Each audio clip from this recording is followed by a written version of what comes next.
നമസ്കാരം, ന്യൂസ് ടോക്കിലേക്ക് സ്വാഗതം. നമസ്കാരം. രാജ്മോഹൻ, വീണ വിജയൻ രക്ഷപ്പെട്ടു, പോയില്ല അല്ലേ? നാളെയായിരുന്നു പോകായിരുന്നത്. സത്യം പറഞ്ഞാല് ഇവിടെ എന്തുമാത്രം ആള് ഫോൺ ചെയ്ത് കേരളത്തിൽ ഇത്രയധികം താല്പര്യമുള്ള ഒരു വിഷയം എന്നാണ് ഈ ഇ ഡി പിടിച്ചോണ്ട് പോകുന്നതെന്ന് അറിയാൻ വേണ്ടി ഫോൺ വരും. നമ്മൾ യാത്ര ചെയ്യുമ്പോൾ ഞാൻ കഴിഞ്ഞ ദിവസം പറഞ്ഞാൽ എറണാകുളത്തേവൻ ട്രെയിനിൽ വെച്ച് കണ്ടവരും വഴിയിൽ ഹോട്ടലിൽ ചായ കുടിക്കാൻ പോയി കണ്ടവരും എല്ലാം ചോദിക്കേണ്ടത് എപ്പോഴാണ് പിടിച്ചകത്തിരുന്നത് എന്നാണ്. കേരളത്തിലെ ജനങ്ങൾ ഇത് ഒന്നടങ്കം ആഗ്രഹിക്കുന്ന ഒരു കാര്യമാണ് സംഭവിക്കാൻ പോകുന്നത്. അതായത് ഈ വീണയെ അകത്തിടണമെന്നുള്ളതിനേക്കാൾ ജനം ആഗ്രഹിക്കുന്ന പിണറായി ആണല്ലോ അൾട്ടിമേറ്റ്. അത് സാധിക്കില്ല എന്നുള്ള ഒരു തോന്നലുകൊണ്ട് വീണ പിടിച്ചകത്താൽ പിണറായി തകർന്നല്ലോ അതോടുകൂടി. ആളൊക്കെ അറിയാലോ. എന്ത് സംഭവിക്കും? നാളത്തെ പോകത്തില്ല എന്ന് കൊടുത്തിരിക്കുന്നു. എന്താണ് നിങ്ങളുടെ ഒരു ധാരണ ഇതിനെ കുറിച്ച് മനസ്സിലാക്കുന്നത്? അവര് ഈ ഇടിക്ക് വേറെ ദിവസം കൊടുക്കാന്നല്ലേ പറഞ്ഞിരിക്കുന്നത്. അവർ മറ്റൊരു ദിവസത്തേക്ക് സമൻസ് കൊടുക്കും. അന്ന് വന്നില്ലെങ്കിൽ ഇനി ആണെങ്കിൽ അവർക്ക് ഇങ്ങോട്ട് അറസ്റ്റ് ചെയ്തൂടെ ശരിക്കും? അതായത് ഇത് സെക്ഷൻ 50 അനുസരിച്ചുള്ള നോട്ടീസാണ്. ഈ ഇ ഡി രണ്ട് തരത്തിലാണ് പ്രധാനമായിട്ട് ഒരാൾക്ക് നോട്ടീസ് അയക്കുന്നത്. ഒന്ന്, രാജ്മോഹനെതിരെയോ എനിക്കെതിരെയോ ഒരു പരാതി കിട്ടിയാൽ ഇ ഡിക്ക് FIR രജിസ്റ്റർ ചെയ്യാതെ തന്നെ നമ്മുടെ വിശദാംശങ്ങൾ മേടിക്കാം. അവർക്ക് കേസ് എടുക്കണോ എന്നുള്ള രണ്ടാമത്തെ കാര്യം. കാരണം അതിനൊരു നിലവിലുള്ള നിയമം. പക്ഷേ ഹൈക്കോടതി കഴിഞ്ഞ ദിവസത്തെ ഈ ഇ ഡി കേസിൽ, ഈ വീണ വിജയന്റെ കേസിൽ ഹൈക്കോടതി ഡിവിഷൻ ബെഞ്ച് പറഞ്ഞിരിക്കുന്നത് അന്വേഷിക്കാൻ FIR വേണ്ടെന്ന. ഇതുവരെ ഇ ഡി ഡിക്ക് ഡയറക്റ്റ് കേസെടുക്കാൻ പറ്റത്തില്ല. നിലവിൽ ഈ ഫൈനാൻഷ്യൽ ഫ്രോഡുമായി ബന്ധപ്പെട്ട ഒരു കേസുണ്ടെങ്കിൽ ആ കേസിന്റെ ചുവട് പിടിച്ച്, ആ FIRന്റെ ചുവട് പിടിച്ചാണ് ഇവർ കേസ് എടുക്കേണ്ടത്. അപ്പൊ അതിൽ കള്ളപ്പണം, ഉദാഹരണത്തിന് ഈ ജാസ്മിൻ ഷായ്ക്കും കൂട്ടർക്കെതിരെ ഇ ഡിയുടെ നോട്ടീസ് വന്നു. ആ നോട്ടീസ് വന്നപ്പോൾ അവരതിനകത്ത് മുഴുവൻ പറയുന്നത് ഞങ്ങൾക്കൊന്നും അറിയത്തില്ല, ഞങ്ങൾ ക്രൈംബ്രാഞ്ചിന്റെ FIR കണ്ടു, ആ FIRൽ പറയുന്നത് നിങ്ങൾ കോടികളുടെ ഇടപാട് നടത്തിയെന്നാണ്, അതുകൊണ്ട് ഞങ്ങൾ നിങ്ങളോട് വിളിക്കുന്നു പറഞ്ഞു. അങ്ങനെ കൊടുക്കാം. ഞങ്ങളുടെ തെളിവുണ്ടെന്ന് അല്ല, അത് കൊടുക്കാം. എന്ന് മാത്രമല്ല, ഈ വഞ്ചന, ഇപ്പം ക്രൈംബ്രാഞ്ച് എടുത്തിരിക്കുന്ന വഞ്ചന, അല്ലെങ്കിൽ ഇൻകം ടാക്സ് എടുത്തിരിക്കുന്ന സാമ്പത്തിക തിരിമറി, വീണയുടെ പേരിൽ എടുത്തിരിക്കുന്ന സാമ്പത്തിക തിരിമറി, ഇതിൻ്റെ ഒന്നും പേരിൽ കേസെടുക്കാൻ ഇ ഡിക്ക് പറ്റത്തുമില്ല. ഇ ഡിക്ക് കേസെടുക്കണമെങ്കിൽ അത് ഒന്നുകിൽ വിദേശ ഫെമ നിയമം, വിദേശത്ത് ഫോറിൻ എക്സ്ചേഞ്ച് ട്രാൻസാക്ഷനുമായി ബന്ധപ്പെട്ട നിയമമായിരിക്കണം, അല്ലെങ്കിൽ മണി ലോണ്ടറിങ് നിയമമായിരിക്കണം, PMLA. ഈ രണ്ട് നിയമങ്ങൾ അനുസരിച്ചുള്ള ക്രൈം ഉണ്ടെങ്കിൽ മാത്രമേ ഇ ഡി കേസെടുക്കാൻ പറ്റൂ. അപ്പൊ ഇവര് അങ്ങനെയുള്ള നോട്ടീസ് കൊടുക്കുമ്പോൾ നിങ്ങൾക്ക് നോട്ടീസ് അയക്കുന്നു, ചെന്നില്ല വീണ്ടും ഒരു നോട്ടീസ് അയക്കുന്നു, ചെന്നില്ല വീണ്ടും ഒരു നോട്ടീസ്, 3 തവണയൊക്കെ തരാം. അത് കഴിഞ്ഞും കോടതിയുടെ പെർമിഷൻ വേണം അറസ്റ്റ് ചെയ്യാനും പറ്റും. പക്ഷേ സെക്ഷൻ 50 അനുസരിച്ചാണെങ്കിൽ ഒരു ഓൺഗോയിങ് കേസ്, ആ ഓൺഗോയിങ് കേസിലെ വെറും സാക്ഷിയല്ല, പ്രതി പോലും ആകാനിടയുള്ള ആളാണ് വീണ. നിലവിൽ സാക്ഷിയുടെ രൂപത്തിലാണെന്ന് തോന്നുന്നല്ലേ? അവിടെ വേണമെങ്കിൽ അടുത്ത പ്രതിയാവാം. അപ്പൊ അങ്ങനെയുള്ള ഒരാൾക്ക് നോട്ടീസ് അയക്കുന്നത്, ഈ സെക്ഷൻ 50 അനുസരിച്ചുള്ള നോട്ടീസ് പറയുന്നത് ജുഡീഷ്യൽ പവർ ഉണ്ട് ഇ ഡിക്ക് ആ കേസിൽ. അപ്പം ജുഡീഷ്യൽ പവറിലാണ് അവരയക്കുന്നത്. അതായത് കോടതിയുടെ സമൻസ് പോലെയാണ് ഇ ഡിയുടെ ക്വാസി ജുഡീഷ്യൽ പവർ. അത് ഡിപ്പെൻഡ്സ് ഓൺ സിറ്റുവേഷൻസ്. അപ്പൊ സെക്ഷൻ 50 അനുസരിച്ചുള്ള നോട്ടീസിന് ജുഡീഷ്യൽ പവറാണ്, അല്ലാതെ ഫുൾ ജുഡീഷ്യൽ പവർക്കില്ല. സെക്ഷൻ 50 അനുസരിച്ചുള്ള നോട്ടീസ് അയച്ചാൽ അത് കോടതി സമൻസ് അയക്കുന്നത് പോലെയാണ്. അപ്പോൾ പോയാൽ പറ്റും. നമുക്ക് കോടതിയിൽ സമൻസ് അയച്ചാൽ നമ്മൾ ഒന്നെങ്കിൽ വക്കീലിനെ വിടണം, എന്നിട്ട് നമ്മൾ അസൗകര്യം പറയണം. പക്ഷെ നേരിട്ട് വരണമെന്ന് നമ്മൾ നേരിട്ട് പോകണം. അപ്പോൾ ഈ കാര്യത്തിലാണ് വീണ ഉണ്ടെങ്കിൽ ഞാൻ വക്കീലിനെ അയക്കാമെന്ന് പറഞ്ഞത് അവർ സമ്മതിക്കാനുള്ള സാധ്യതയില്ല. അപ്പോൾ എനിക്ക് വളരെ വിചിത്രമായ ഒരു നോട്ടീസ് വന്നിരുന്നു. സാധാരണഗതിക്ക് നമ്മളുടെ പേരിലൊരു കേസ് ഉണ്ടെങ്കിൽ നമ്മുടെ വക്കീലാണ് അറ്റൻഡ് ചെയ്യേണ്ടത്. നമ്മൾ പോകുന്നത് ജാമ്യം എടുക്കാൻ പോവുക, അല്ലെങ്കിൽ നമ്മൾ കുറ്റപത്രം വായിക്കാൻ പോവുക, ബാക്കിയൊക്കെ ടെക്നിക്കലി നമ്മൾ പോകണം എന്നുണ്ടെങ്കിലും അങ്ങനെയൊന്നുമില്ല, വക്കീൽ പോയാൽ മതി. പക്ഷേ ഒരു കേസിൽ എറണാകുളത്ത് ഒരു കോടതി ഞാൻ നേരിട്ട് ഹാജരാവണം എന്ന് പറയുന്നു. അപ്പം നമുക്കൊരു സംശയം, അങ്ങനെ കോടതി പറഞ്ഞപ്പം എന്ന് കരുതുക. പക്ഷേ പിന്നീട് സംഭവിച്ചത് എന്താ വെച്ചാൽ, ആ ഹിയറിംഗ് ഡേറ്റിന് മുമ്പ് കോടതി നോട്ടീസ് വന്നു, നേരിട്ട് ഹാജരാവണം. ജഡ്ജിനെന്തും ചെയ്യാമല്ലോ. ജഡ്ജിനിപ്പോൾ എന്നെ നേരിട്ട് ഹാജരായി എന്നെ കാണണം എന്ന് തോന്നുന്നു. എൻ്റെ മുമ്പിൽ വേറെ ഓപ്ഷൻ ഇല്ല. ഞാൻ നേരിട്ട് ഹാജരാവണമെന്ന് പറഞ്ഞിട്ട് ചെന്നില്ലെങ്കിൽ അവനെ അറസ്റ്റ് ചെയ്യാൻ വേണമെങ്കിൽ ജഡ്ജി വകുപ്പൊക്കെ രണ്ടാമത്തെ കാര്യം. പോയി പിടിച്ചോണ്ട് വരാമെന്ന് പോലീസുകാരോട് പറഞ്ഞാൽ പിടിച്ചോണ്ട് വന്നേ പറ്റൂ. കോടതിയാണ്. എന്നെ ജയിലിൽ അടയ്ക്കാൻ പറ്റുമെന്ന് രണ്ടാമത്തെ കാര്യം, അത് നിയമം അനുസരിച്ച്. പക്ഷെ പിടിച്ചോണ്ട് പിടിച്ചോണ്ട് ഞാൻ പത്തനംതിട്ട എൻ്റെ പേരിലൊരു ഡിഫമേഷൻ കേസ് ഉണ്ടായിരുന്നു. അർജുൻ ദാസ് എന്ന് പറഞ്ഞ് നിങ്ങളുടെ പഴയ യൂണിയനിലൊക്കെ ഉണ്ടായിരുന്നതാണ്. ഇയാളും എനിക്കെതിരെ കള്ളക്കേസ് കൊടുത്താണ്. ആ കേസിൽ ഞാൻ ജയിച്ചു. അത് കള്ളക്കേസാണെന്ന് തെളിയിച്ചു. ഈ കേസിൽ ഒരു തവണ ഒരുപാട് തവണ കഴിഞ്ഞ് നമ്മൾ കോടതിയിൽ പോവുകയൊക്കെ ചെയ്യുന്നത്, കുഴപ്പമില്ല പോകുന്നു. പക്ഷെ നമുക്ക് ചില സമയത്ത് പോയിരിക്കാൻ പറ്റത്തില്ല. അഡ്വക്കേറ്റ് ബിനോയ് മങ്കന്താൻ എന്ന് പറഞ്ഞാൽ പൊൻകുന്നം കോടതിയിൽ ഒരു വക്കീലായിരുന്നു, കേസ് നല്ല മിടുക്കനാണ്. അപ്പോൾ ഒരു തവണ ഞാൻ അവിടെ ചെന്നപ്പം ഇവൻ അവിടെ വന്ന് എൻ്റെ ഫോട്ടോ എടുക്കുന്നു, എന്നോട് ചൂടാകാൻ ശ്രമിക്കുന്നു. അർജുൻ ദാസ് കോടതിയിൽ വെച്ച്, കോടതിയുടെ മുമ്പിൽ വെച്ച് എൻ്റെ വക്കീൽ അപ്പം തന്നെ ഒരു അപേക്ഷ എഴുതി കൊടുത്തു, ഇതാ ഇങ്ങനെ ഒരു സംഭവം ഉണ്ടെന്ന്. അപ്പം 2 കാര്യങ്ങൾ സംഭവിച്ചു. ഒന്ന്, അപ്പം തന്നെ കോടതി ഈ CJM ഉത്തരവിട്ടു എന്നെ സേഫായിട്ട് വണ്ടിയെ കയറ്റി വിടണം, പ്രൊട്ടക്ഷൻ തരണം. 2 പോലീസുകാരുടെ പ്രൊട്ടക്ഷനിലാണ് എന്നെ. പിന്നെ അത് അദ്ദേഹം പറയാണ്, പോലീസുകാർ വിളിക്കുവാണ്, വിളിച്ചിട്ട് ഇങ്ങോട്ട് വിളിച്ചിട്ട് പറഞ്ഞു, വരൂ, ഇദ്ദേഹത്തിൻ്റെ കേസ് കഴിയുമ്പോൾ ഇദ്ദേഹത്തിൻ്റെ വണ്ടിയിൽ കയറ്റി വണ്ടി പോകുന്ന ഉറപ്പാക്കണം, നിങ്ങൾ 2 പേരെ ഡ്യൂട്ടിക്ക് ഇട്ടിരിക്കുന്ന പറയാണ്. ഇതിനുള്ള അധികാരം ജഡ്ജിനുണ്ട്, ജഡ്ജിക്ക് വിലമായ അധികാരങ്ങളുണ്ട് ശരിക്കും. പിന്നെ പറഞ്ഞിട്ട് കാര്യമില്ല. 2 പോലീസുകാരെ 2 വശത്ത് നിന്ന് കൂളായിട്ട് എന്നെ കൊണ്ടുവിടുന്നത് മാത്രമല്ല, മറ്റൊരു ഗുണമുണ്ടായി, വക്കീൽ മിടുക്കനായിരുന്നു. എനിക്ക് ഭീഷണിയാണ് എന്ന് സംഭവിച്ചല്ലോ. അതുകൊണ്ട് ഡയറക്റ്റ് അപ്പിയറൻസ് ഒഴിവാക്കിക്കൊണ്ട് കോടതി ഉത്തരവിട്ടു വന്നു. ഇനി എന്നോട് ഡയറക്റ്റ് വരണ്ടെന്ന് പറഞ്ഞു. ആ കേസിൽ പിന്നെ എനിക്ക് പത്തനംതിട്ട പോകേണ്ടി വന്നിട്ടില്ല. അവസാനത്തെ നമ്മുടെ ട്രയലിൻ്റെ സമയത്ത് പോകണം. ഇതാണ് കോടതിയുടെ അധികാരം എന്ന് പറയുന്നത്. അപ്പോൾ ഈ അധികാരം ഈ സെക്ഷൻ 50 നോട്ടീസ് അനുസരിച്ച് ഇവർക്കുള്ളത് കൊണ്ട് തന്നെ ഇവർക്ക് വന്ന് ഒരു തവണ കൂടെ കൊടുക്കും. കാരണം വെച്ചാൽ അതൊരു സുഖമില്ല എന്നൊക്കെ പറയുമ്പോൾ സ്ത്രീയാണ് മൗലികാവകാശമാകുമ്പോൾ സ്വാഭാവികമായിട്ടും കോടതി ഇവർ ഒരു അനുഭവം. പക്ഷെ ഞാൻ കരുതുന്നില്ല ദീർഘകാലത്തേക്ക് മാറ്റി വെക്കുന്നത്. നെക്സ്റ്റ് വീക്ക് തന്നെ ആയിരിക്കും നോട്ടീസ്. അതിന്റെ ആവശ്യമല്ലേ, വൈറൽ ഫീവർ ആണെന്നാണ് പൊതുവെ ഒരുപാട് നീണ്ടു വയ്ക്കാൻ സാധ്യതയുള്ളതല്ല. വൈറൽ ഫീവർ നെക്സ്റ്റ് വീക്കിൽ തന്നെ ആയിരിക്കും ഡേറ്റ് കൊടുക്കുന്നത്. ആ വീക്കിൽ വന്നില്ലെങ്കിൽ വന്ന് അറസ്റ്റ് ചെയ്യാനുള്ള സാധ്യത. അപ്പൊ വീണ് ഇത് ശ്രമിച്ചിരിക്കുന്നത് എന്താ, ഞാൻ വക്കീലിനെ വിട്ട് ഡോക്യുമെന്റ് തരാമെന്ന് പറഞ്ഞാൽ പാഴ്ശ്രമമാണ്. കാരണം അവരൊരിക്കലും സമ്മതിക്കത്തില്ല. വക്കീലിനെ വിട്ട് തരേണ്ടത് നമ്മൾ അത് നടക്കത്തില്ല, അവർ സമ്മതിക്കത്തില്ല. വീണ ഒരു പക്ഷേങ്കിൽ മുൻകൂർ ജാമ്യത്തിന് ശ്രമിക്കാം. അതാണ് ഈ സമയം കൊണ്ട് ഈ ഗ്യാപ്പിൽ മുൻകൂർ ജാമ്യം ഒരു പക്ഷേ മൂവ് ചെയ്ത് കാണും, നമ്മൾ അറിയണമെന്നില്ല. ചിലപ്പോൾ സുപ്രീം കോടതിയിൽ പോകാൻ പറ്റുള്ളൂ, അല്ല ഹൈക്കോടതി പോകാമോ? അതായത് ഈ വീണയുടെ കേസിൽ CMR-ലാണ് പരാതിയായിട്ട് പോയിരിക്കുന്നത്, ഈ അന്വേഷണം തടസ്സം സംബന്ധിച്ച്. അതെ അതെ അതെ. അപ്പൊ അത് സാധ്യമല്ല എന്ന് പറഞ്ഞു സുപ്രീം കോടതി. വീണ അത് കക്ഷിയല്ല. വീണ പറഞ്ഞു എനിക്കൊരു നോട്ടീസ് കിട്ടി, അപ്പം ഈ നോട്ടീസിൽ എന്നെ അറസ്റ്റ് ചെയ്യരുത് എന്ന് പറഞ്ഞ് നോട്ടീസ് കൊടുക്കാം, അതായത് അപേക്ഷ കൊടുക്കാം. ഒരിക്കലും കേസന്വേഷണം പാടില്ലെന്ന് പറയാൻ പറ്റുന്നില്ല, കാരണം ഹൈക്കോടതി അനുവദിച്ചു. അപ്പൊ നോട്ട് അറസ്റ്റ് മാത്രമേ, നോട്ട് അറസ്റ്റ്, അതായത് ഈ കേസിൽ വീണയെ അറസ്റ്റ് ചെയ്യരുത്, നിങ്ങൾ ചോദ്യം ചെയ്തോളൂ, അന്വേഷിച്ചോളൂ, അറസ്റ്റ് ചെയ്താൽ ജാമ്യത്തിന് വിടണം എന്ന് വേണമെങ്കിൽ കോടതിക്ക് പറയാം. ആ മുൻകൂർ ജാമ്യാപേക്ഷ അവർ പോകാൻ അത് മാത്രമാണ് അതിന് മുമ്പിലുള്ള ഒരു വഴി. പക്ഷെ അപ്പോഴും ഇത് രാഷ്ട്രീയ വിവാദമാണ്. വലിയ തോതിൽ CPM-ന് വലിയ ഡാമേജ് ഉണ്ടാക്കിയ സംഭവമാണ്. വീണ ഇതുവരെ നേരിട്ട് കോടതിയിൽ അപ്രോച്ച് ചെയ്തിട്ടില്ല. ഇതുവരെ ബാംഗ്ലൂർ ഹൈക്കോടതിയിൽ വീണയുടെ കമ്പനി അപ്രോച്ച് ചെയ്തെങ്കിലും വീണ എപ്പോഴും പിണറായി ചെയ്തിരുന്ന പദ്ധതി എന്ന് വെച്ചാൽ CMR-നെ മുമ്പിൽ നിർത്തിയാണ് ഫൈറ്റ് ചെയ്തുകൊണ്ടിരിക്കുന്നത്. ഇടയ്ക്ക് KSIDC കൊണ്ട് കൊടുപ്പിച്ചു. അപ്പം ഇവിടെ ആ ഒരു ടൈം കിട്ടാൻ വേണ്ടിയിട്ടുള്ള ഒരു ശ്രമമായിരിക്കും. എന്താണെന്ന് വെച്ചാൽ ഇത് വീണയ്ക്ക് ആത്യന്തികമായി ഇതിൽ നിന്ന് ഊരാൻ പറ്റില്ല. അത് പിണറായിക്ക് മനസ്സിലായി, പാർട്ടിക്കും മനസ്സിലായി. അതുകൊണ്ടാണ് ഈ പാർട്ടി നേതാക്കന്മാരെ ഇപ്പം അത് വീണയുടെ വിഷയമാണ്, ഞങ്ങളുടെ വിഷയമല്ല. അവിടെ വരുന്നൊരു ചോദ്യമുണ്ട്, അങ്ങനെയാണെങ്കിൽ നിങ്ങൾ ED-ക്കാർ ആക്രമിച്ച എന്ത് അടിസ്ഥാനത്തിൽ? അല്ലാതെ ഇപ്പോഴാണ് ഇവർക്ക് വൈകിയാണല്ലോ ബുദ്ധി ചോദിക്കണം. ശരി. അപ്പൊ ഇവരുടെ പ്രോബ്ലം എന്താണെന്ന് വെച്ചാൽ ഇവർക്ക് ഇപ്പം ബോധ്യമായി. നേരത്തെ അവർ കരുതിയിരുന്നത് വീണ മാത്രമാണ് ഫോക്കസ് എന്നാണ്. ഇപ്പോൾ അവർക്ക് മനസ്സിലായി സംഭവം പോകുന്നത് പിണറായിയുടെ അടുത്തേക്കാണെന്ന്. അപ്പൊ വീണയുടെ അടുത്തേക്ക് തന്നെ ചെന്ന് പ്രശ്നം ഉണ്ടാക്കുന്നതിനെക്കാട്ടും നല്ലത് പിണറായിയുടെ സമയമാകുമ്പോൾ ഇടപെട്ടാൽ മതി എന്നുള്ളതാണ്. പിണറായിലേക്ക് ഇത് പോകും ഉറപ്പാണ്. കാരണം ഇതിൽ PMLA കേസാണ്, കള്ളപ്പണ ഇടപാട് കേസാണ്. ഈ കള്ളപ്പണ ഇടപാട് നടത്തുന്ന ആരാണ്? പിണറായി വിജയനാണ്. വീണ വിജയന് ഈ അതായത് ഈ CMR-ന് അനധികൃതമായി സ്വത്ത് സമ്പാദിക്കാൻ സാഹചര്യം ഒരുക്കി കൊടുത്തു.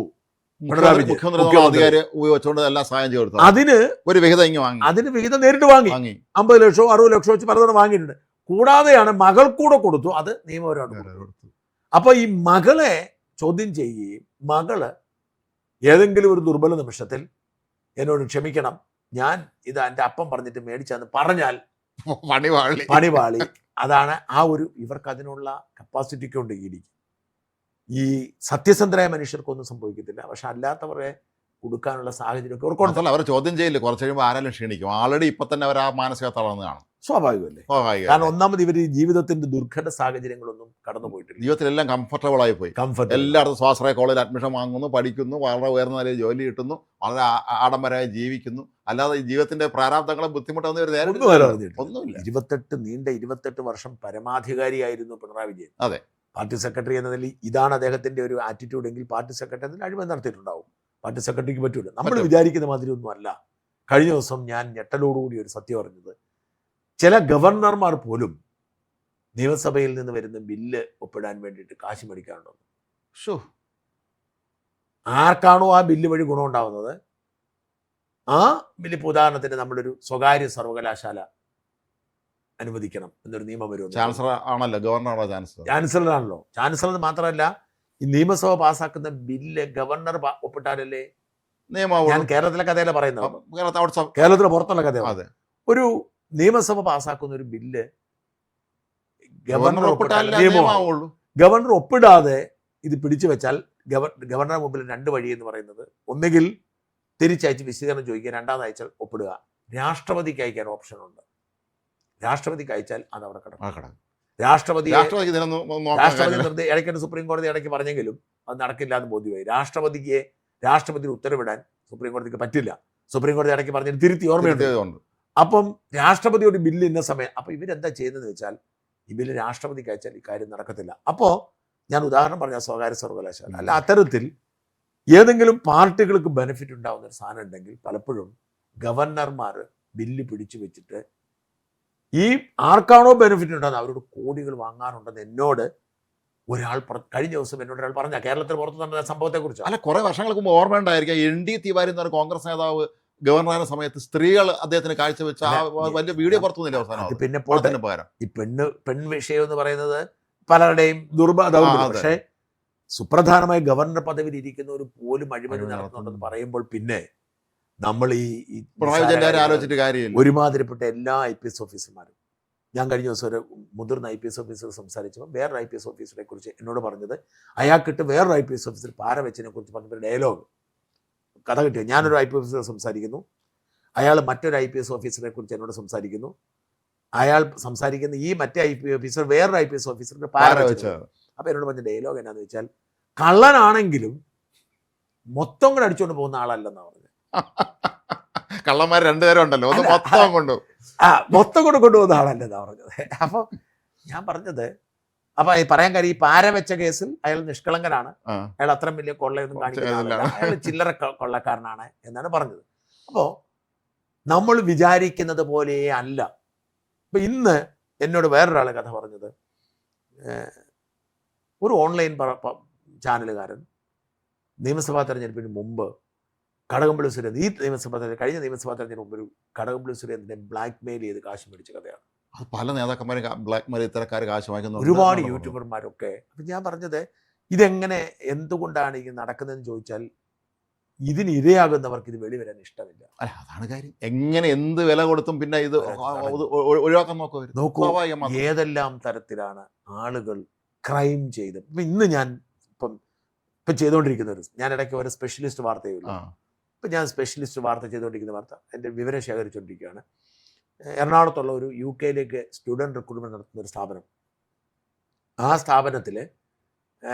സ്ഥാപനത്തിൽ ജോലി ചെയ്യുന്ന ചിലർ കോട്ടയത്തുള്ള ഒരു ഫിനാൻഷ്യൽ സ്ഥാപനവുമായി ചേർന്നുകൊണ്ട് വ്യാജരേഖകൾ ഉണ്ടാക്കി ബാങ്ക് അക്കൗണ്ടിൽ പണം ഉണ്ടെന്ന് കാണിച്ച് സ്റ്റുഡൻറ് വിസയ്ക്ക് അപേക്ഷ കൊടുക്കുന്ന പരിപാടി തുടങ്ങും. സ്റ്റുഡൻറ് വിസയ്ക്ക് നമുക്ക് ബാങ്കിൽ ഇത്ര രൂപ നിക്ഷേപം വേണം. ആ നിക്ഷേപത്തിന് വ്യാജ ബാങ്ക് സാധനങ്ങൾ ഉണ്ടാക്കി കൊടുക്കുന്നു. ഈ വ്യാജ ബാങ്ക് സാധനങ്ങൾ ഉണ്ടാക്കി കൊടുത്തിട്ട് ഇവർ 100 അപേക്ഷ കിട്ടിയാൽ ഇവർ 2 പരിശോധിക്കൂ. അങ്ങനെ പരിശോധിച്ച് ഒരെണ്ണം പിടിക്കപ്പെട്ടു. അപ്പോൾ ബാങ്ക് പറഞ്ഞു ഞങ്ങൾ അറിഞ്ഞിട്ടില്ല എന്ന് പറഞ്ഞു. അങ്ങനെ വന്നപ്പോൾ എന്ത് ചെയ്തു, ഇയാളുടെ വിസ റദ്ദാക്കി 10 വർഷം ഇയാളെ ബാൻ ചെയ്യുകയും ചെയ്തു. ഇയാൾ ഉടൻ തന്നെ കേസുമായി പോയി. അപ്പോൾ അങ്ങനെ ഇയാൾ ഈ പറയുന്ന റിക്രൂട്ട്മെന്റ് കമ്പനിയെ കോൺടാക്ട് ചെയ്തു. അപ്പോൾ അവരപ്പോഴാണ് അറിയുന്നത് ഇങ്ങനെ സംഭവം ഉണ്ടെന്ന്. അവരെ ഈ കമ്പനി അന്വേഷിച്ചപ്പോൾ ഈ കമ്പനിയിലെ 3 ജീവനക്കാരും കോട്ടയത്തുള്ള ഒരു തട്ടിക്കൂട്ട് ധനകാര്യ സ്ഥാപനം തമ്മിലുള്ള ഇടപാടാണ്. ഇവിടെ പല ആളും വിളിക്കുന്നത് ഇത്തരം തട്ടിപ്പിന് വിധേയരായി, പക്ഷെ അവരാരും പേര് വെളിപ്പെടുത്താനോ തയ്യാറാവുന്നു. അപ്പൊ ഞാൻ അതിന്റെ പറയാണ്, ഈ കോട്ടയത്തുള്ള ധനകാര്യ സ്ഥാപനമാണ് ഈ സ്റ്റുഡന്റ് വിസ വ്യാജരേഖ ഉണ്ടാക്കി കൊടുത്തത്. എന്നിട്ടോ ഞാനത് അന്വേഷിച്ച് പോയി കഴിഞ്ഞപ്പോൾ ഇവർ വലിയൊരു മാഫിയാണ്. എറണാകുളത്തൊരു വക്കീലാണ് ഇത്തരം കാര്യങ്ങളെല്ലാം ഡീൽ ചെയ്ത് നിൽക്കുന്നത്. എന്നിട്ട് ഇവർക്ക് കുറേ ഓൺലൈൻ ഫേസ്ബുക്ക് ചാനലുകളുണ്ട്. ഇതിന്റെ ആരെങ്കിലും ഇപ്പം ഈ കമ്പനി, ഈ റിക്രൂട്ട്മെന്റ് കമ്പനി കേസ് കൊടുക്കാൻ തീരുമാനിച്ചു. കാരണം അവരുടെ സൽപ്പേരിനെ ഉടനെ ഈ കമ്പനിക്കെതിരെയുള്ള സോഷ്യൽ മീഡിയ പ്രചരണം ഈ ഓൺലൈൻ ചാനൽ തുടങ്ങി. ഇത്തരത്തിലുള്ള വലിയ മാഫിയകളെ നമ്മുടെ നാട്ടിൽ സംഭവിക്കുന്നത്. അപ്പൊ ഞാൻ പറഞ്ഞത്, ഞാൻ പല ദിവസങ്ങളിലും പത്രപ്രവർത്തനത്തിന്റെ ഭാഗമായി തിരിച്ചറിയുന്ന പല കാര്യങ്ങളും കിട്ടി ഞെട്ടിപ്പോണ ഒരുപാട് സംഭവങ്ങൾ നമ്മൾ ചുറ്റും നോക്കാം. പ്രത്യേകിച്ച് സാമ്പത്തിക ക്രമക്കേടുള്ള ഒരു രക്ഷയില്ലാത്ത രീതിയിൽ പെരുകുന്നുണ്ട്. മാറുകയാണ് മൾട്ടി സ്റ്റേറ്റ് കോപ്പറേറ്റീവ് സൊസൈറ്റി. ഇങ്ങനെ നമുക്ക് ഇതെല്ലാം മാഫിയകളാണ്. ഇവർക്ക് പണവും സ്വാധീനവും ഇതിനെല്ലാം പോലീസുമായിട്ട് ബന്ധമുണ്ട്, രാഷ്ട്രീയക്കാരോട് ബന്ധമുണ്ട്. ഇപ്പം ഈ നമ്മൾ തമ്മിൽ സംസാരിക്കാൻ നേരത്ത് പറഞ്ഞില്ലേ, ഒരു രാഷ്ട്രീയക്കാരൻ വന്ന് വരട്ടാൻ നോക്കി. ഇതെല്ലാം മാഫിയകളാണ്. രാഷ്ട്രീയക്കാരൻ വന്ന് നിൽക്കുമ്പോൾ ആള് CPM നേതാവായിരുന്നു ഊസലില്ലാതെ ഉണ്ടാവും. ഇപ്പൊ എന്നെ ഇന്നിപ്പം പെട്ടെന്ന് ഒരാൾ കാണാൻ കയറി വന്നു. എനിക്ക് പിന്നെ ഞാനും അവരെ ഒരു എഞ്ചിനീയറിംഗ് കോളേജിന്റെ പ്രിൻസിപ്പളും എഞ്ചിനീയറിംഗ് കോളേജിന്റെ ഡയറക്ടറുമാണ്. ഞാൻ സാധാരണ അനുവാദം ഇല്ലാതെ കാണിക്കുന്നില്ല. പിന്നെ അവരിവിടെ വന്ന ഒരു പൊസിഷനുള്ള കാരണം കാണാൻ അവരുടെ എന്തോ ഒരു വാർത്ത മാറ്റണം, അഡ്മിഷനായി എന്നാണ് പറയുന്നത്. ഇവിടെ പലരും വിളിക്കാറുണ്ട് വാർത്ത മാറ്റണമെന്ന്. ഞാൻ പറഞ്ഞു നിങ്ങൾ മനുഷ്യത്വം തരണം, അങ്ങനെ എങ്ങനെ. അപ്പം ഞാൻ പറഞ്ഞു വാർത്ത തെറ്റാണ്. വാർത്തയൊക്കെ ശരിയാണ്, പക്ഷേ ആ വാർത്ത കിടക്കുന്നതുകൊണ്ട് നമ്മൾ അഡ്മിഷനെ ബാധിക്കും. ഞാൻ പറഞ്ഞു നിങ്ങൾ തെറ്റ് ചെയ്തുകൊണ്ടാണല്ലോ വാർത്ത കൊടുത്തത്. ഇനി എന്നാലും നോക്കൂ, അതെല്ലാം കഴിഞ്ഞു പോയി, പഴയതാണ് സംഭവം, ഇപ്പോൾ ഒന്ന് മാറ്റി തന്നില്ലേ, ഞങ്ങൾക്ക് അങ്ങനെ കരച്ചില്ല. അപ്പം ഞാൻ പറഞ്ഞു മാറ്റിയാലും കുഴപ്പം എന്താണെന്നറിയോ, നിങ്ങൾ തന്നെ നാട്ടുകാർ പറയും ഞാൻ അവന് കൊണ്ട് കാശ് കൊടുത്തിട്ട് മാറ്റിച്ചു. അങ്ങനെ പറഞ്ഞവന്മാരുണ്ട്. നമ്മൾ മാന്യതയുടെ പേരിൽ അവർ മനുഷ്യത്തിന്റെ പേരിൽ ചെയ്യുമ്പോൾ വെളിയിറങ്ങി പറയാം അവനൊക്കെ ഞാൻ കാശ് കൊടുത്തിട്ടാണ് ഞാൻ ചെയ്തതെന്ന്. അങ്ങനെ പറഞ്ഞവന്മാർ ഇഷ്ടം പോലെ പ്രമുഖരെ ആളുണ്ട് നമ്മളെ നാട്ടിൽ. എന്ത് ചെയ്യാൻ പറ്റും? അതാണ് ഈ നാട്. നമ്മൾ പറഞ്ഞ ഇത് നമ്മൾ വിഷയം മാറിപ്പോയി. ഞാൻ പറഞ്ഞത് വീണയുടെ ഈ വിഷയത്തിൽ പിണറായിയിലേക്ക് ചെന്നെത്തും. കാരണം പിണറായിയാണ് യഥാർത്ഥത്തിൽ ഇതിൽ അഴിമതി നടത്തിയിരിക്കുന്നത്. ഈ ഒരു പക്ഷേ വീണ എന്ന് പറയുന്നത് ഒരു മധ്യവർത്തി മാത്രമായിരിക്കാം. അതെ, ഇത് പിണറായിലേക്ക് എത്തുകയും വലിയ അഴിമതി നടക്കുമ്പോഴെല്ലാം അങ്ങനെ കാണുമല്ലോ, മധ്യവർത്തികൾ കാണുമല്ലോ, അവർ വഴി ആയിരിക്കുമല്ലോ ഇതെല്ലാം. ഉപകരണം മകളാണ്, മകളായി പോയി, മകൾക്ക് ഇച്ചിരി കാശ് കൊടുക്കണമെന്ന് ആഗ്രഹി. ഞാൻ മാത്രം കൈക്കൂലി മേടിച്ച് നിന്നാ പോരാ, എന്റെ മോളോട് ഇത്തിരി തിന്നട്ടെ എന്ന് പിണറായിക്ക് ഒരു മോഹം ഉണ്ടായി എന്നായിരിക്കും നമ്മൾ ഇതിനെ കാണുന്നത്, അല്ലേ? അല്ല, പഴയകാല കമ്മ്യൂണിസ്റ്റ് നേതാക്കന്മാരുടെ പ്രത്യേകത അവരാരും മക്കളാരും നോക്കൂലായിരുന്നു. ഇല്ല. ഈ പണ്ടത്തെ ഈ വലിയ ധീരം ചരിത്ര പുരുഷന്മാരൊക്കെ ഉണ്ടല്ലോ, അവരെ മക്കൾ ആരാണ്? ഈ പിണറായിയുടെ മക്കൾ ഇപ്പോൾ അറിയപ്പെടുന്നത് കുപ്രസിന്റെ പേരാണെങ്കിൽ പോലും മറ്റു പലരുടെ മക്കൾ ആരാണെന്ന് VMSന്റെ മക്കളൊക്കെ കുറച്ച് അറിയപ്പെടുന്നവരാണ്. ബാക്കി ആരും ഇല്ല. ചേച്ചി അവരൊക്കെ അറിയപ്പെടുന്നവരാണ് കുറച്ച്. പക്ഷെ എന്നാൽ പോലും ഇത്രയും ലെവലിലേക്കൊന്നും അവരൊന്നും എത്തിയില്ല. ഈ പണ്ടത്തെ ഒരുപാട് വലിയ CH കാണാൻ അങ്ങനെയൊക്കെ എത്ര നേതാക്കന്മാരുണ്ടായിരുന്നു. അവരെയൊക്കെ അറിയുന്നില്ല. അവരുടെ മക്കളെവിടെ, കൊച്ചുമക്കൾ ആരാണ് നമുക്കറിയില്ല. എന്തായാലും അധികകാലം മുങ്ങാൻ വീണയ്ക്ക് കഴിയില്ല. വീണയോ വീണയുടെ അച്ഛനെയോ കൊണ്ട് മാത്രമേ ED മടങ്ങൂ എന്ന് വേണം നമ്മൾ ഈ വിഷയത്തിൽ വിലയിരുത്താൻ. CPM-നകത്ത് ഇപ്പോൾ ഉൾപ്പാർട്ടി ചർച്ചകൾ കഴിഞ്ഞ ദിവസം സംസ്ഥാന കമ്മിറ്റി യോഗം നടന്നപ്പോൾ ഐസക് പൊട്ടിത്തെറിച്ചു എന്നാണ്, തോമസ് ഐസക്. അദ്ദേഹം പറഞ്ഞു എന്നാണ് ഇത് ശരിയല്ലെന്ന്. കാരണം ഈ പിണറായിയും ഗോവിന്ദനെയും മാത്രം ഒഴിവാക്കിയിട്ട് ഇതിൽ ഞങ്ങൾക്ക് ഇവർക്കൊരു ഉത്തരവാദിത്തമില്ല, പാർട്ടിക്കാണ് ഉത്തരവാദിത്വം എന്ന് പറഞ്ഞാൽ എന്ത് പാർട്ടി ഇത്? ഐസക് മറ്റേ മൂന്നാറിലേക്ക് പോകുന്ന പരിപാടിയൊക്കെ ഉണ്ടെങ്കിലും അഴിമതിക്കാരനല്ലേ തോന്നുന്നു. അല്ല, അഴിമതി വിഡ്ഢിത്തം പറയുകയും അറിയാത്ത കാര്യങ്ങൾ, അതായത് ഈ തിയറി അനുസരിച്ച് മാത്രം ജീവിക്കുന്ന, അല്ല മാത്രമല്ല ഈ തിയറി പറഞ്ഞാൽ നമുക്കൊന്നും മനസ്സിലാവുകയില്ലല്ലോ. ഈ പുസ്തകം മാത്രം വായിച്ചു. അതുകൊണ്ടാണല്ലോ അന്ന് ഐസക് പറഞ്ഞ് നോട്ട് അടിച്ചാൽ മതി, കടമൊന്നും മേടിക്കേണ്ട കാര്യമില്ല. ഇപ്പൊ നമുക്ക് 1 ലക്ഷം കോടി വേണം, ശരി 1 ലക്ഷം കൊടുത്താൽ മതി എന്ന് പറഞ്ഞ കക്ഷിയാണല്ലോ. പുള്ളി ഈ തിയറി മാത്രം വച്ച് ജീവിക്കുന്ന മനുഷ്യനാണ്. അദ്ദേഹം പൊട്ടിത്തെറിച്ചു എന്നാണ് അദ്ദേഹം പറഞ്ഞു. ഇത് ശരിയല്ല. കഴിഞ്ഞ ദിവസം G. സുധാകരൻ പറഞ്ഞ ഓർമ്മയുണ്ട, ആ നിയമസഭയ്ക്കകത്ത് ഐസകെങ്കിലും ഉണ്ടായിരുന്നെങ്കിൽ ഇത് പ്രതിപക്ഷത്ത് ഇരുന്നുകൊണ്ട് അങ്ങോട്ട് പറഞ്ഞു അവർ തമ്മിൽ ഉടക്കാൻ നോക്കണം. അതാണ് ഞങ്ങൾ പറഞ്ഞത്. അവർ പരമ്പരാഗത വൈരികളാണ്. പക്ഷെ സത്യമാ ആണല്ലോ, സത്യം. ആരും അവിടെ ഇരിക്കുന്നു, ആരും പറയാനില്ലല്ലോ. അല്ല, ഇവിടെ ഇപ്പൊ ഈ CPM-ന്റെ ഈ ചർച്ചകളെല്ലാം പൂർത്തിയായി, ഉത്തരവാദിത്വം മുഴുവൻ പാർട്ടിക്ക് കൊടുത്തിട്ട് നേതാക്കൾ തലയിൽ. അപ്പൊ സ്വാഭാവികമായ ഒരു ചോദ്യം, പാർട്ടി എന്ന് പറഞ്ഞാൽ ഇമ്മറ്റീരിയൽ സാധനമാണ്, അമൂർത്തമായ ഒരു സാധനമാണോ പാർട്ടി? പാർട്ടി എന്ന് പറഞ്ഞാൽ ഇവരെല്ലാം ഉൾപ്പെടുന്നതല്ലേ പാർട്ടി? ബോഡി കോർപ്പറേറ്റ് എന്നൊക്കെ പറയുമല്ലോ, മറ്റേ ഈ കിഫ്ബിയെ കുറിച്ച്. ബോഡി കോർപ്പറേറ്റ്, അത് ഇവിടെ ഇയാളുടെ വാക്കാ, ഐസക്കിന്റെ വാക്ക, ബോഡി കോർപ്പറേറ്റ്. അതൊക്കെ എന്തോ ഒരു ഭയങ്കര സംഭവം തോന്നുന്നത്. അതുമാതിരി അവർ ഒരുപക്ഷെ CPM-നെ ഒരു ബോഡി കോർപ്പറേറ്റ് ആയിട്ട് കാണുന്നത്. ബോഡി കോർപ്പറേറ്റ് ആണ് ഉത്തരവാദി, നമ്മളല്ല എന്ന തരത്തിലായിരിക്കും കാണുന്നത്. അതാണ് പല സംസ്ഥാന കമ്മിറ്റി അംഗങ്ങളും പറഞ്ഞു വരും. ഈ റിപ്പോർട്ട് കൊണ്ട് ഞങ്ങൾ താഴെത്തട്ടിലേക്ക് റിപ്പോർട്ടിങ്ങിന് ചെന്ന് കഴിഞ്ഞാൽ പാർട്ടി പുറത്ത് ഞങ്ങൾ വെറുതെ വിടില്ല എന്ന് പറഞ്ഞു. ഈ രണ്ടുപേർക്കും ഒരു പങ്കുമില്ല, ബാക്കി പാർട്ടിയാണെന്ന് പറയുമ്പോൾ സ്വാഭാവിക എത്ര ചോദ്യങ്ങളുണ്ട്. MP ഗോവിന്ദന് മനസ്സിലായി, അദ്ദേഹത്തിൻ്റെ ഭാര്യ പിടിച്ച് അദ്ദേഹത്തിന് പിൻഗാമിയായിട്ടുള്ള സ്ഥാനാർത്ഥിയാക്കുമ്പോൾ ഇത് കമ്മ്യൂണിസ്റ്റ് പ്രത്യയശാസ്ത്രത്തിന് യോജിച്ച കാര്യമല്ലാന്ന് അദ്ദേഹത്തിന് അറിഞ്ഞുകൂടെ? അത് പാർട്ടി എന്ന് പറഞ്ഞാൽ ആരാണ് പാർട്ടി? ഇത് നമ്മൾ ഇന്നലെ വിശാലമായി ഇത് ചർച്ച ചെയ്തു. അതിന്റെ ഒരു പുതിയ ട്വിസ്റ്റ് അതിലേക്കാണ് പോകുന്നത്. അതായത് ഇന്ന് TK ഗോവിന്ദനും കുഞ്ഞികൃഷ്ണൻ മാഷ് ഒരു പത്രസമ്മേളനം നടത്തി. കണ്ടായിരുന്നു? കണ്ടു. അപ്പൊ അവര് പറഞ്ഞ കാര്യങ്ങൾ അവര് തന്നെ പറഞ്ഞു, പാർട്ടി ജനങ്ങളിൽ നിന്ന് അകന്നു പോയിരിക്കുന്നു. ഈ ഉത്തരവാദിത്തം മുഴുവൻ പാർട്ടി എന്ന് പറയുന്നതിന്റെ അർത്ഥം എന്താണെന്ന് വ്യക്തമാക്കണം അവർ ആവശ്യപ്പെട്ടിട്ടുണ്ട്. ഇതിന് ഉത്തരവാദികൾ ഇവർ തന്നെയാണല്ലോ. ഇവർ കാണിച്ച വൃത്തികേടുകൾ, തളിപ്പറമ്പിലെ കാര്യം, പയ്യന്നൂരിലെ കുഞ്ഞികൃഷ്ണൻ മാഷ് ദിക്സാക്ഷി ഫണ്ട് കയറ്റുവാരി എന്ന ഒരു വ്യക്തി അതേക്കുറിച്ച് അന്വേഷിക്കുകയല്ല, പറഞ്ഞവനെ പിടിച്ച് പുറത്താക്കുകയാണ് ചെയ്തത്. അപ്പോൾ ജനങ്ങളിൽ നിന്നും പാർട്ടി പ്രവർത്തനം എല്ലാം ഈ നേതൃത്വം ഇവർ അകന്നു പോവുകയും ഇവരവരെ ഇഷ്ടത്തിനനുസരിച്ച് കാര്യങ്ങൾ ചെയ്യുകയും ചെയ്തു എന്നുള്ള കാര്യത്തിൽ ഇപ്പോഴും അവർ ഉറച്ചിരിക്കുകയാണ്. ഞാൻ ഈ കുഞ്ഞികൃഷ്ണൻ മാസ്റ്ററുടെ പത്രസമ്മേളനവും അദ്ദേഹത്തിന്റെ ഇന്റർവ്യൂ ഒക്കെ കാണുമ്പോഴേ നമുക്ക് അദ്ദേഹത്തോട് വലിയ ഇഷ്ടം തോന്നും അല്ലേ? സൗമ്യനായ മനുഷ്യൻ. അദ്ദേഹം ഒരു MLA ആകുന്ന ടിപ്പിക്കൽ ആളല്ല. അല്ല, അദ്ദേഹം ടി കെ ഗോവിന്ദനും യാദൃശ്ചികമായി കുറച്ചുകൂടി ഒരു റഫാണ്, ടഫ് മുഖമാണ് അദ്ദേഹത്തിന്റെ. ഒരു നമ്മളൊരു കമ്മ്യൂണിസ്റ്റുകാരന്റെ മുഖം, അതിപ്പോ MM മണി ഒക്കെ പറയുന്ന പോലെ ഒരു കമ്മ്യൂണിസ്റ്റുകാരുടെ മുഖമുണ്ട്. നമുക്കൊരു LP സ്കൂളിൽ നമ്മൾ അധ്യാപകർ നമ്മൾ ഈ സൗമ്യനായ ഒരു വളരെ ഒരു ഇത് മാത്രമല്ല, നമ്മൾ പണ്ട് ഈ പിന്നെ യാദൃശ്ചികമായിട്ട് നമ്മുടെ മൻമോഹൻ സിംഗ് പ്രൈം മിനിസ്റ്റർ ആയെന്ന് പറഞ്ഞതുപോലെയാണ് ഇദ്ദേഹം MLA ആയത്. ഇവർ രണ്ടുപേരും. അപ്പൊ ഞാൻ പറഞ്ഞ ഇവിടുത്തെ ഒരു പ്രശ്നം നമ്മൾ വളരെ ചർച്ച ചെയ്യേണ്ട ഒരു വിഷയം എന്താണെന്ന് വെച്ചാൽ, കമ്മ്യൂണിസം കാലഹരണപ്പെട്ടെന്നൊക്കെ ഉള്ള സത്യമാണ്, കമ്മ്യൂണിസ്റ്റ് ആശയം. പക്ഷെ ആശയം അതൊരു സ്വപ്നമാണ്. ഞാൻ പറഞ്ഞത് അതെങ്ങനെ പ്രായോഗികമായി മുമ്പോട്ട് പോകും എന്ന് രണ്ടാമത്തെ കാര്യം. കാരണം അത് ലോകത്തെല്ലായിടത്തും പൊളിഞ്ഞുപോയി. അതായത് സോവിയറ്റ് യൂണിയൻ തകർന്നു പോയി, ചൈന കമ്മ്യൂണിസം ഉപേക്ഷിച്ചു, എല്ലാം പോയി. അല്ലെ, ചൈനയാണ് ഏറ്റവും ടിപ്പിക്കൽ. ചൈന കമ്മ്യൂണിസം രൂപപ്പെട്ടത് തന്നെ മുതലാളിത്തത്തിനെതിരാണ്. ചൈന മുതലാളിത്തത്തെ സ്വീകരിച്ചിട്ട് കമ്മ്യൂണിസ്റ്റ് ഓട്ടോക്രസി മാത്രം നിലനിർത്തിയാണ് മുമ്പോട്ട് പോകുന്നത്. ഇതൊക്കെ ആണെങ്കിലും ഈ ടിപ്പിക്കൽ കമ്മ്യൂണിസത്തിന്റെ ഒരു മൂല്യബോധമുണ്ട്. ഈ നല്ല കമ്മ്യൂണിസ്റ്റ് നമ്മൾ പറയുന്നത്, ഇത് പലർക്കും അത് ഇഷ്ടമല്ല.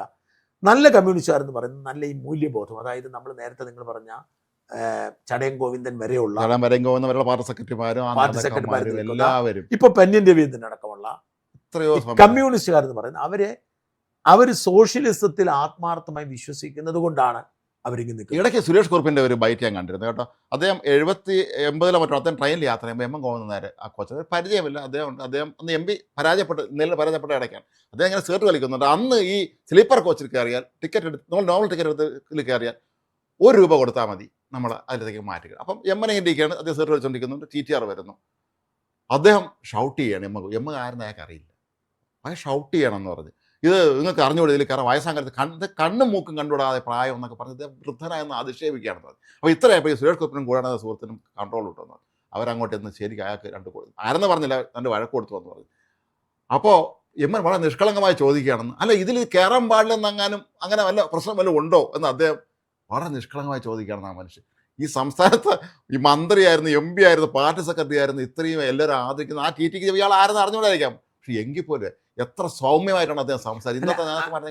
ഞാൻ പറഞ്ഞില്ല, KV സുരേന്ദ്രനാഥ് എന്ന് പറയുന്നത്, ഞാൻ എത്രയോ തവണ ആ മനുഷ്യനെ നേരിട്ട് കണ്ടിട്ടുണ്ട്. അയാളുടെ ചിരി, അയാളുടെ വർത്തമാനം, അസാമാന്യ വിവരമുള്ള മനുഷ്യൻ. 1ാം റാങ്കാണ് അദ്ദേഹത്തിന് കേരള സർവകലാശാല, തിരുവിതാംകൂർ സർവകലാശാല 1ാം റാങ്ക് വാങ്ങിച്ച ആളാണ് അദ്ദേഹം.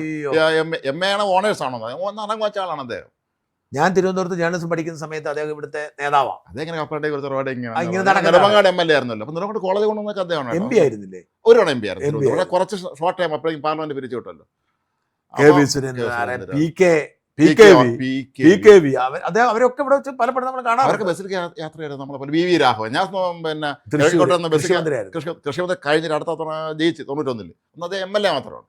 ഞാൻ ദിവസം ആയിരത്തെ കോളേജ് നടന്ന് പാളയത്തേക്ക് ബസ്സിൽ കയറിയപ്പോൾ എൻ്റെ തൊട്ട് മുമ്പിൽ ഒരാൾ കമ്പി തൂങ്ങി നിൽക്കുന്നുണ്ട്, നല്ല തിരക്കാണ്. VV രാഘവൻ കണ്ടക്ടർ ഞാൻ പറഞ്ഞു, പുള്ളി പെട്ടെന്ന് അയാൾ വന്നു പറഞ്ഞു, വേണ്ടെന്ന് അദ്ദേഹം പറഞ്ഞു, കണ്ടക്ടർ ഒന്ന് ഇവിടെ ഇരിക്കാന്നൊക്കെ പറഞ്ഞു. വേണ്ടെന്ന് പറഞ്ഞു. പാളത്തെത്തി അദ്ദേഹം ഇറങ്ങി കോടയും പിടിച്ച് വയലത്ത് അങ്ങോട്ട് നടന്നു പോകുന്നത്. അവർക്കൊന്നും അങ്ങനത്തെ യാതൊരു പ്രശ്നങ്ങളും. ഞാൻ പറഞ്ഞ അത്തരം കമ്മ്യൂണിസ്റ്റ് മൂല്യങ്ങളുള്ള മനുഷ്യർ ഇപ്പോഴും ഉണ്ട്.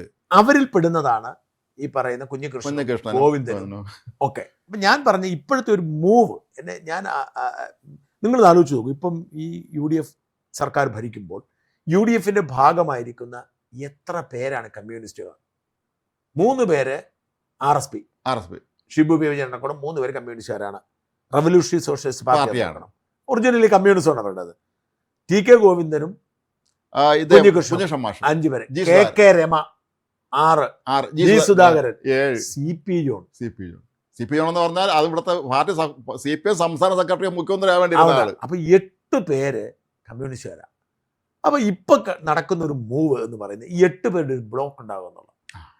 8 പേരുടെ ബ്ലോക്കിനകത്ത് ഒരു ചെറിയ പ്രശ്നമുള്ളത് RSP ആണ്. കാരണം RSP 3 പേര് ഒരു പാർട്ടിയാണ്, ആ പാർട്ടി ഒരു ബ്ലോക്കാണ്, ആ പാർട്ടിക്ക് മന്ത്രിയുണ്ട്.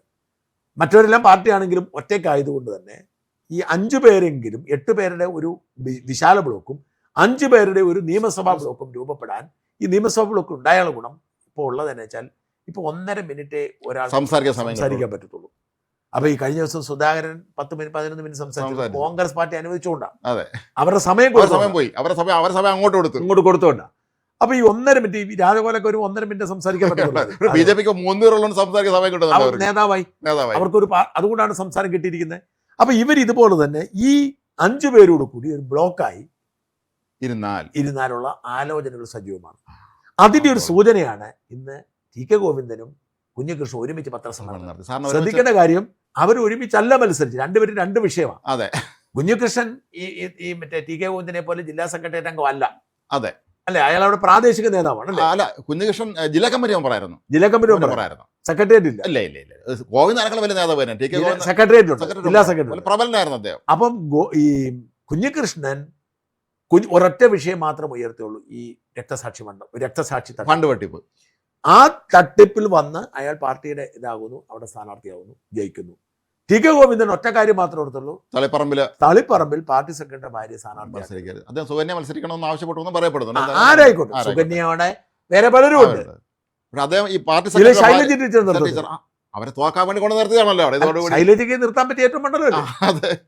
അപ്പം ഈ ഗോവിന്ദൻ മാഷ്ട ഭാര്യ നിർത്തി പാർട്ടിയുടെ ഒരു കുടുംബാധിപത്യമാണ് എന്ന് മാത്രം. അപ്പൊ ഇവര് ഒരുമിച്ച് പത്രസമ്മേളനം ആദ്യമായിട്ട് ഇവരൊരുമിച്ച് പത്രസമ്മേളനം നടത്തി ഇവർ പാർട്ടിയെ തിരുത്തുന്ന കാര്യം സംസാരിക്കുന്നത് ഇല്ലേ. അതെ. അപ്പൊ അവരൊരു ഇപ്പൊ തന്നെ അവർ രണ്ടും ഒന്നായി കഴിഞ്ഞിരിക്കുന്നു. സുധാകരൻ പക്ഷെ ഉടക്കി നിൽക്കുവാണ്. അതിന്റെ കാരണം എന്താണെന്ന് വെച്ചാൽ സുധാകരൻ ഇവരെക്കാളൊക്കെ വലുതാണെന്ന വിചാരം, സ്വയം മന്ത്രിയാണെന്ന് പോലും ആഗ്രഹം ഉണ്ടായിരുന്നു. അപ്പൊ സുധാകരൻ ഞാൻ സ്വതന്ത്രനാന്നൊക്കെ പറഞ്ഞു കഴിഞ്ഞു. ഞാൻ ഞെട്ടിപ്പോയി, കാരണം ഇങ്ങനെ സ്വതന്ത്രം പറ്റില്ലല്ലോ, UDF സ്ഥാനാർത്ഥി ഞാൻ സ്വതന്ത്രനാണ്, ഞാൻ UDF വിപ്പൊന്നും എനിക്ക് ബാധകമല്ല എന്നൊക്കെ പറഞ്ഞു. UDF വിപ്പ് ബാധകമല്ലാതാവുന്നത് എങ്ങനെയാണ്? UDF MLAക്ക് UDF വിപ്പ് ബാധകമാണ്. അപ്പൊ ഇവർ 5 പേര് ഒരുമിച്ച് ഒരു ലീഡറെ തെരഞ്ഞെടുത്താൽ, ഈ കെക്കരമയും ഈ പറയുന്ന 5 പേര് ഒരുമിച്ച് ഒരു ലീഡറെ തെരഞ്ഞെടുത്താൽ സ്വാഭാവികമായും അവർക്ക് കൂടുതൽ സമയം കിട്ടും. മാത്രമല്ല ഇവിടെ ഈ പാർട്ടി തിരുത്താൻ തയ്യാറല്ലോ. മെയിൻ പോയിന്റ് എന്താ? പാർട്ടി തിരുത്താൻ തയ്യാറില്ല. അതുകൊണ്ടാണല്ലോ പിണറായി വിജയനെ ഇപ്പോഴും പ്രതിപക്ഷ നേതാവാക്കിയിരിക്കുന്നതും ഗോവിന്ദ മാഷ് എന്ന് മാത്രമല്ല സംസ്ഥാന സെക്രട്ടേറിയറ്റ്, സംസ്ഥാന കമ്മിറ്റി ഇവരുടെ കീഴിലാണ്. അല്ല, മാത്രമല്ല ഇവർക്ക് പിന്തുണ പ്രഖ്യാപിച്ചുകൊണ്ട് പാർട്ടി ദേശീയ ജനറൽ സെക്രട്ടറി ഡൽഹിയിൽ പ്രതിഷേധം നടത്താൻ പോയല്ലേ. അതാണ് അവസ്ഥ. അപ്പൊ ജനങ്ങളുടെ വികാരം പ്രതിഫലിപ്പിക്കാൻ നേതൃത്വത്തിന് കഴിയത്തില്ല. അതാണല്ലോ കുഞ്ഞികൃഷ്ണന്റെ പുസ്തകം, നേതാക്കളെ അണികൾ തിരുത്തുമ്പോൾ. അപ്പോൾ ഈ പാർട്ടിയുടെ മുമ്പിലുള്ള ഒരു ഓപ്ഷൻ എന്ന് പറയുന്നത്, നല്ല കമ്മ്യൂണിസ്റ്റിന് മുമ്പിൽ ഓപ്ഷൻ എന്ന് പറയുന്നത് ഒരു പുതിയ കമ്മ്യൂണിസ്റ്റ് പാർട്ടി ഉണ്ടാക്കുക. ഒന്നെങ്കിൽ CMP ആവാം, അല്ലെങ്കിൽ RMP ആവാം. ഈ ഒരു തരത്തിലേക്ക് ഒരുമിച്ച് നിന്ന് ഇത് വിപുലപ്പെടുത്തി CPM ബദലായിട്ട് നല്ല കമ്മ്യൂണിസ്റ്റുകാരുടെ ഒരു മുന്നണിയും ഒരു പാർട്ടിയും ഉണ്ടാവാനുള്ള സാധ്യത തള്ളിക്കളയാൻ. കാരണം അണികൾ ദുഃഖിതരാണ്. ഇപ്പം നമ്മുടെ നാട്ടിൽ തിരുവനന്തപുരത്ത് തന്നെ പിരപ്പംകുടി മുരളി സാറുണ്ട്, അദ്ദേഹത്തെ പോലെ നല്ലവരെ കമ്മ്യൂണിസ്റ്റുകാർ എല്ലാ ജില്ലകളിലും എത്രയോ നേതാക്കന്മാർ ഇതുപോലെ ഉണ്ട്. ഇവരുടെ ഈ കഴിഞ്ഞ 28 വർഷം കൊണ്ട് CPM നേതൃത്വം പടിപടിയായി നശിച്ചുപോയി. അതെ, അതും VS അച്യുതാനന്ദന്റെ ഒരു പ്രതാപകാലം കഴിഞ്ഞതോടെ. എനിക്ക് തോന്നുന്നത് VS 2000 അദ്ദേഹം മുഖ്യമന്ത്രി സ്ഥാനം ഒഴിയുന്നത് വരെ അദ്ദേഹത്തിന് പ്രതാപസാലുണ്ട്, തിരുത്തൽ ശക്തിയായിട്ട് നിന്നിരുന്നു. മാത്രമല്ല അദ്ദേഹം പാർട്ടി സെക്രട്ടറി ആയിരുന്ന കാലത്ത് ഗൗരിയമ്മയും MVR ഒക്കെ പാർട്ടിക്ക് പുറത്തു പോയെങ്കിലും പാർട്ടിയെ പിടിച്ചു ചേർത്താൻ കഴിഞ്ഞിരുന്നു. അപ്പൊ ഈ VSന്റെ കാലത്തിന് ശേഷം പാർട്ടി സെക്രട്ടറി പിണറായി വിജയൻ മാത്രമാവുകയും ഈ വൃത്തികേടുകളെല്ലാം സംഭവിക്കുകയും ചെയ്തുകൊണ്ട് ഇനി ഞാൻ മനസ്സിലാക്കുന്നത് ഈ കമ്മ്യൂണിസ്റ്റ് പാർട്ടി ബംഗാളിലേതുപോലെ ഇല്ലാതാവുന്ന ഒരു സാഹചര്യം ഒഴിവാകാൻ, അങ്ങനെ സാഹചര്യം ഉണ്ടല്ലോ അവിടെ, ആ സാഹചര്യം ഒഴിവാകാൻ CPM ബദലായി നിലവിലുള്ള ഏതെങ്കിലും ഒരു രാഷ്ട്രീയ പാർട്ടി, ഇപ്പോൾ CMPയോ RMPയോ അടക്കമുള്ള RMPക്കാണ് കൂടുതൽ സാധ്യതയുള്ളത്.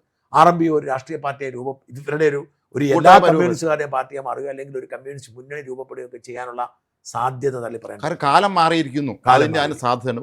സുരേഷ് കുറുപ്പിനെയൊക്കെ പോലുള്ള എത്രയോ ആളുണ്ട്. ഇപ്പൊ പാർട്ടിയുടെ ഭാഗമായി നിൽക്കുന്ന പല നേതാക്കളും മനസ്സുകൊണ്ട് ഈ നേതൃത്വത്തെ എതിർപ്പ്. ഉദാഹരണത്തിന് പത്തനംതിട്ട ജില്ലാ സെക്രട്ടറി രാജു അബ്രഹാം, അതെ, പാർട്ടി ജില്ലാ സെക്രട്ടറി ആക്കിയപ്പോൾ ആ പദവി അങ്ങ് ഏറ്റെടുത്തു എന്നല്ലാതെ മനസ്സുകൊണ്ട് ഇവരൊക്കെ ഒരു റിബൽ ചിന്താഗതിക്കാരാണ്. അല്ല, അവർ നല്ല മനുഷ്യരാണ്. ഇവരൊക്കെ ഈ നല്ല മനുഷ്യരെ തെരഞ്ഞു പിടിച്ച് അവനെ ഒന്നും ഇല്ലാതാക്കുക എന്നുള്ള ഒരു വളരെ വൃത്തികെട്ട ഒരു മാഫിയ രീതി തന്നെയാണ് പാർട്ടി പിന്തുടർന്നുകൊണ്ടിരിക്കുന്നത്. എനിക്ക് അതുകൊണ്ട് എൻ്റെ ഒരു പ്രതീക്ഷ എന്ന് പറയുന്നത് ഒരു ബദൽ CPM ഒരു പക്ഷേ ഈ വരുന്ന 5 കൊല്ലം കൊണ്ട് രൂപപ്പെടാം. UDFന്റെ ഭാഗമായിട്ട് ഇപ്പം നിൽക്കുന്നത് ഒരു പക്ഷേ അല്ലാതെയും ഒക്കെ രൂപപ്പെടാം. കാരണം CPI പോലൊരു പാർട്ടി വളരെ വിമ്മിട്ടപ്പെട്ട് അവിടെ തുടരുന്നത് ഉണ്ട്. അവരെ സംബന്ധിച്ചിടത്തോളം ഇനി അടിമത്തം വരേണ്ട കാര്യമില്ല. ഇല്ല, അവരൊരിക്കലും ഇത്തരം വൃത്തികേടുകൾ കൂട്ടു നിൽക്കുന്ന പാർട്ടിയല്ല. അപ്പൊ അതുകൊണ്ട് CPI നേതൃത്വം കൊടുക്കുന്ന ഒരു കമ്മ്യൂണിസ്റ്റ് മുന്നണി പുതുതായി രൂപപ്പെട്ടാൽ പോലും CPIക്ക് പുറത്തേക്ക് വരാമല്ലോ. CPI അവിടെ അവഗണന നേരിടുകയാണ് എല്ലാ കാര്യത്തിലും. അപ്പം ഈ പാർട്ടികളെല്ലാം കൂടെ ചേർന്ന് ഒരു പുതിയ ഇടതുപക്ഷം കേരളത്തിൽ ഉണ്ടാവുകയും CPM ചിഹ്നഭിന്നമായി CPM-കാരെല്ലാം BJP-യിലേക്ക് പോയി CPM നേതാക്കളൊക്കെ BJP-യിലേക്ക് പോകുന്ന ഒരു സാഹചര്യം അതിന് സാധ്യത സംഭവിച്ചുകൂടായൊന്നുമില്ല. കാരണം കാലം മാറിയിരിക്കുന്നു. ഇവരൊക്കെ ആരും അങ്ങോട്ടും പോകും, എല്ലാവരും അങ്ങോട്ടും പോകും. എത്രയോ പേര് ഇപ്പൊ വർക്കല കഴിഞ്ഞ ഇലക്ഷന് മത്സരിച്ച സ്മിതാ സുന്ദരേശൻ, അവരവിടുത്തെ ഏരിയ കമ്മിറ്റി സെക്രട്ടറി ആയിരുന്ന ആളുടെ മകളായിരുന്നു. കഴക്കൂട്ട മുൻ ഏരിയ കമ്മിറ്റി സെക്രട്ടറി CPM-ൽ ചേർന്നപ്പോൾ അതുകൊണ്ട് ഈ CPM-കാരെ സംബന്ധിച്ചോളം BJP അവർക്ക് ഒരു ചതുർത്ഥിയൊന്നും അല്ല. അവർ വേണ്ടുന്ന അവർ അങ്ങോട്ട് ചേരും. വേറെ എന്തെങ്കിലും നമ്മൾ സംസാരിക്കേണ്ടതുണ്ടോ? ഇല്ലല്ലോ. ഒന്നും കൂടെ ഉണ്ട്, ഒരു കാര്യം നമ്മൾ പറയാതെ വിടാൻ പാടില്ല. വെള്ളാപ്പള്ളി പറഞ്ഞിട്ടുണ്ടോ, അദ്ദേഹം പറഞ്ഞിട്ടുണ്ട്, ഞാൻ എന്നെ ബലി കൊടുക്കാം, എന്നെ ബലി പിണറായി നിങ്ങളൊന്നും ചെയ്യരുതാണ്. ഇപ്പൊ എന്നെ ബലി എടുക്കാം. വള്ളം പൊങ്ങുമ്പോൾ വൃദ്ധ തള്ളിയിടുന്ന ആ രീതിയാണ് ഇപ്പൊ അവലംബിക്കുന്നത്. പിണറായി തള്ളികളയാണ്. ശരിയല്ല. നിങ്ങൾ പറഞ്ഞാൽ ഞാൻ മുസ്ലിം ലീഗ് ലീഗിനെതിരെയാണ് പറഞ്ഞത്, മുസ്ലിംക്കെതിരെയല്ല. തെറ്റല്ല. അയാൾ ലീഗിനെതിരെ മാത്രമല്ല, മുസ്ലിം മലപ്പുറത്തെ അയാൾ എന്തോ ഒരു അറ്റാക്ക് ചെയ്തിരുന്നു. അതെ, മാത്രമല്ല ഈ ലീഗിനെതിരാണ് ചീത്ത വിളിക്കുന്നത്. ലീഗ് വർഗീയ പാർട്ടിയാണോ? സമുദായ പാർട്ടിയാണ്. അതെ, BJP സമുദായ പാർട്ടി. അതെ, ഈ അങ്ങേരുടെ BJDS അത് സമുദായ പാർട്ടിയാണ്. അത് സംശയം ഉണ്ടാക്കരുതല്ലേ. ഏത് പാർട്ടി? കേരള കോൺഗ്രസ് സമുദായ പാർട്ടിയല്ലേ. അപ്പൊ ലീഗിന് മാത്രം എന്താ കുഴപ്പം? അല്ല, ഇത് പിന്നെ എന്തെങ്കിലും വീണ് കിടക്കില്ല. എന്തായാലും വെള്ളാപ്പള്ളിയുടെ അവസ്ഥ അതിദയനീയമാണ്. വളരെ കൃത്യമാണ്. എല്ലാം ഞാൻ മനസ്സിലാക്കുന്നതനുസരിച്ച് വെള്ളാപ്പള്ളി വിരുദ്ധ ശക്തികളിലേക്ക് ഒരുമിച്ചിട്ടുണ്ട്. VD സതീശന്റെ പിന്തുണയുണ്ട്. ഇക്കാര്യത്തിൽ VM സുധീരൻ ശക്തമായിട്ട് സുധീരൻ ഇറങ്ങിയതാണ് ശരിക്കും പറഞ്ഞാൽ. മുല്ലപ്പള്ളി രാമചന്ദ്രൻ പലപ്പോഴും പല കാര്യങ്ങളിലും വെള്ളാപ്പള്ളിക്കെതിരായിട്ട് നിൽപ്പുണ്ട്. ഇവരെല്ലാം കൂടി ഇങ്ങനെ പൂട്ടിക്കെട്ടി ഇങ്ങനെ ലെഗസി ഈ ദിവസങ്ങളെങ്ങാനും ഇങ്ങനെ മരിച്ചു പോയാൽ തീരും. ലെഗസി ഇല്ലല്ലോ, സെക്രട്ടറി സ്ഥാനം പോയല്ലോ. കോടതി സ്റ്റേയിൽ നിൽക്കുകയാണെന്ന് മാത്രമേ ഉള്ളൂ. പക്ഷെ ആ ഒരു തുടർച്ച മകനിലൂടെ ഇങ്ങോട്ട് മാറാനുള്ള ഒരിക്കലും നടക്കാൻ പോകുന്നില്ല. കാരണം SNDP-ക്കകത്ത് തന്നെ അതിശക്തമായ എതിർപ്പാണ് ഇദ്ദേഹത്തിനെതിരെ. ഇദ്ദേഹം എന്താണ് പറഞ്ഞതിന് ഉപരി അതിന്റെ സമുദായം കേൾക്കണമെന്ന് എല്ലാവർക്കും അറിയാം. ഇപ്പൊ VM സുധീരൻ മഹേശന്റെ മരണവുമായി ബന്ധപ്പെട്ട് അന്വേഷണം ആവശ്യപ്പെട്ട് മുഖ്യമന്ത്രി കത്ത് കൊടുത്തു. ബിജു പ്രഭാകർ രംഗത്ത് വരുന്നത് ഇപ്പൊ ഒരു ബദൽ നേതാവായി ബിജു പ്രഭാകരനെ പലരും കൊണ്ടുവരുന്നുണ്ട്. ഓപ്ഷനാണ്. തച്ചടി പ്രഭാകരന്റെ മകനാണ്. അദ്ദേഹം നല്ലൊരു ഉദ്യോഗസ്ഥനായിരുന്നു. രാഷ്ട്രീയത്തിലേക്ക് ആ ഒരു കഴിഞ്ഞ ദിവസം നടന്നൊരു നീക്കം, ഞാൻ ഈ ചന്ദ്രസേൻ വക്കീൽ അവരൊക്കെ അവരുടെ ഒരു പുതിയ നീക്കം എന്ന് പറയുന്നത് ബിജു പ്രഭാകരനെ കൂടി രംഗത്തിറക്കാന്നുള്ള. അപ്പൊ ഒരു നല്ല ഇമേജ് ശരിക്കും പറഞ്ഞാൽ സെൻകുമാർ സാറിനൊക്കെ പോലെ അല്ലെങ്കിൽ ബിജു പ്രഭാകരനെ സെൻകുമാർ പക്ഷെ മാറി നിൽക്കും. മാത്രം എനിക്കത് വെള്ളാപ്പള്ളിയുടെ അദ്ദേഹത്തിന് വലിയ വാത്സല്യം തോന്നുന്നു. ഉണ്ടായിരിക്കും. എന്തായാലും ഇതൊക്കെയാണ് ഇന്നത്തെ വിശേഷങ്ങൾ. ഇനി നാളെ കാണാം. നന്ദി.